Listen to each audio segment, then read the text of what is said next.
જબરદસ્ત સંયોગ 14 માર્ચ એ માત્ર પાઈ ડે જ નથી, પણ દુનિયાના સૌથી મહાન વૈજ્ઞાનિક આલ્બર્ટ આઇન્સ્ટાઈનનો જન્મદિવસ પણ છે.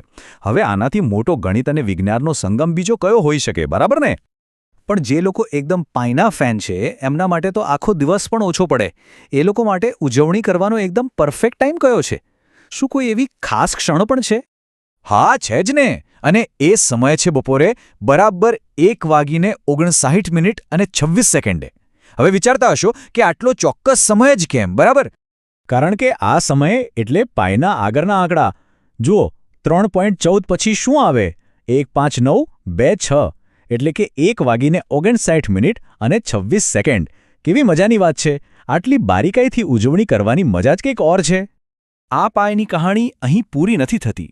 એની શોધ તો આજે પણ ચાલુ જ છે, કારણ કે એ અનંત છે.